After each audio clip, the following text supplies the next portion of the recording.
Mehsana Radhanpur road ઉપર STP પ્લાન્ટનો વિરોધ તેજ। મહેસાણા શહેરના રાધનપુર વિસ્તારમાં પ્રસ્તાવિત સ્ટપના નિર્માણ સામે સ્થાનિક રહીશોમાં ભારે રોષ જોવા મળી રહ્યો છે। પ્લાન્ટનો વિરોધ નોંધાવવા માટે 500થી વધુ મહિલાઓએ મહેસાણા મહાનગરપાલિકા કચેરીએ પહોંચી ઉગ્ર રજૂઆત કરી હતી।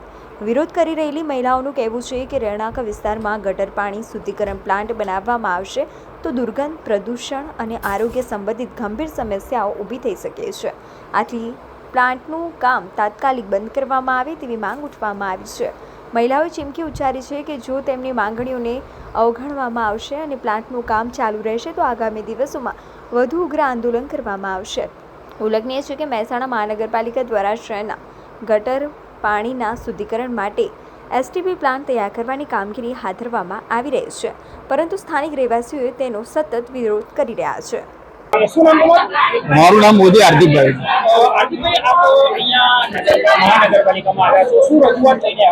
આમાં બીજું રજૂઆત તો એક છે જે અહીંયા આ એસટીપી પ્લાન્ટ બને છે એને બંધ કરો તો કોઈ બીજી સાઈડ ઉપર લઈ જાઓ, કારણ કે એના લીધે અમારે ત્યાં રહેવાનું બહુ મુશ્કેલ બની જાય છે દુર્ગંધના લીધે।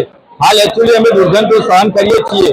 જે ગંધાતો નેરો જે સહયોગ ડેરી વાળો જે નેરું આવે છે એ સીધો બાયપાસ આવે છે, એમાં અમારા દર વર્ષે કંઈક પ્રોબ્લેમ દર વર્ષે એમાંથી એસિડ ઉત્પન્ન થાય છે। જે ગંધાતો નેરો આવે એમાંથી અમારા 80 દરેક ઇલેક્ટ્રોનિક આઇટમો જતી જ રહે છે। બીજું કહેવા માંગીએ છીએ એમને નાવું પેક કરી આવો, અને આ એસટીપી પ્લાન્ટ તો અમારે જોતો નથી।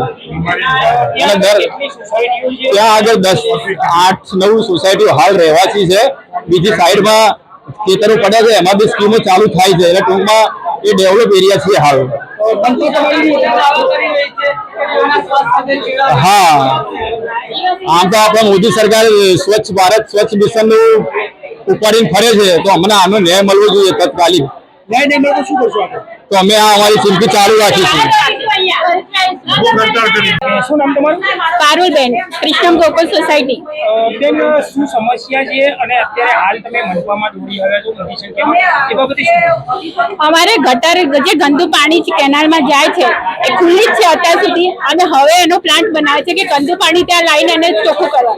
તો અમારા આજુબાજુ અમે 5 સોસાયટી 7 સોસાયટીના રેસિડેન્સી માણસો છીએ। અમારી સાથે નાના બાળકો, વૃદ્ધો અને અમે બધા જ છીએ। તો તમે એક વસ્તુ વિચાર કરો કે એનાથી ઇલેક્ટ્રિક આઇટમો બગડતી હોય તો માણસનું જીવન કેમ ના બગડે? એનાથી દર વર્ષે એટલે કે 2-3 મહિને તો અમારી ઇલેક્ટ્રિક આઇટમનો ખર્ચો તો પડે છે।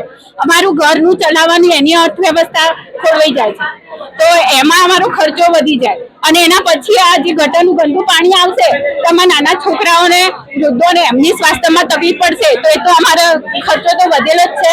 તો જેમ કહીએ કે ઇલેક્ટ્રિક આઇટમ બગડે છે તો માણસનું શરીર કેમ ના બગડે? તો આ ગંદા પાણીનો નિકાલ કરો, એને દૂર કરો, એને કોઈ બીજી સારી જગ્યાએ કે જ્યાં રહેણાંક વિસ્તાર ના હોય ત્યાં ટ્રાન્સફર કરી આપો। અહીંયા તો બાળકો રમે, એમને મેદાન ક્યાં મળે? ખુલ્લી હવા ક્યાં મળે? શું આખો દિવસ બાળકોને ઘરમાં જ રાખવાના? અમે બસ આ રીતે જ, અમે કાયદાનું ઉલ્લંઘન નથી કરવા માંગતા, કાયદામાં રહીને જ અમારી લડત લડીશું। જો અમને સારી રીતે રિસ્પોન્સ મળશે તો અમે કરીશું, પણ જો નહીં મળે તો પછી અમે અમારા બધા આગેવાનોની જેમ કહેશે એ રીતે અમે આગળ કરીએ। કેટલી સોસાયટીઓના અહીંયા રહીશો આવ્યા છો? લગભગ 7 સોસાયટીના માણસો છે, એટલે કે 800 થી 10,000 પબ્લિક છે। શિલ્પાબેન, અમારી એક જ માંગણી છે, ગટર ખુલ્લી છે એને ઢાંકીને મચ્છર આવવાથી દૂર કરો। ક્યાં આગળ? અમારા રાધે પોતાની પાછળ અત્યારે જે પ્લાન્ટ ચાલી રહ્યો છે એને દૂર કરવાનો છે અને ઢાંકીને ગટર થાય એવી અમારી માંગણી છે। શેનો પ્લાન્ટ બનાવવામાં આવે છે? ત્યાંથી ગટરનું ગંદુ પાણી આવે છે એનાથી અમારા આરોગ્ય પણ બગડે છે, ઇલેક્ટ્રિક ઉપકરણો પણ બગડે। દર વર્ષે નવો એક ઇલેક્ટ્રિક ઉપકરણ આવે એટલો અમારો ખર્ચો પડે છે, અને આરોગ્ય સાથે ચેડા થાય એ પણ જુદું।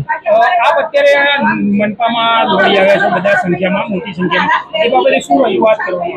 બસ અમારે ગટર ઢંકાઈ જાય અને અમારા આરોગ્ય સુધરે એના માટે એક જ વસ્તુ છે। એસટીપી પ્લાન્ટનો ઇશ્યુ છે, લોકોનું કહેવું છે કે સરકારી નિયમની અગેન્સ્ટમાં બની રહ્યો છે, રજૂઆત છે, મનપા આપણે શું કરશે? હાલ તો આ બધાની રજૂઆત સાંભળી આપણે, અને હવે કોર્પોરેશનમાં આમાં શું થઈ શકે એ આગળ જોઈએ, બધાની સાથે મીટિંગ કરીએ, અને આગળ આ એસટીપી જે પ્લાન્ટ છે એને આગળ ખસેડી શકાય કે નહીં એ ચર્ચા કરીને પછી તમને જણાવીએ। બરાબર? એસટીપી પ્લાન્ટ મહેસાણા માટે કેમ મહત્વનો છે? મહેસાણામાં જે ગંદુ પાણી છે એની કઈ ચોખ્ખું તો કરવું પડે ને એના માટે.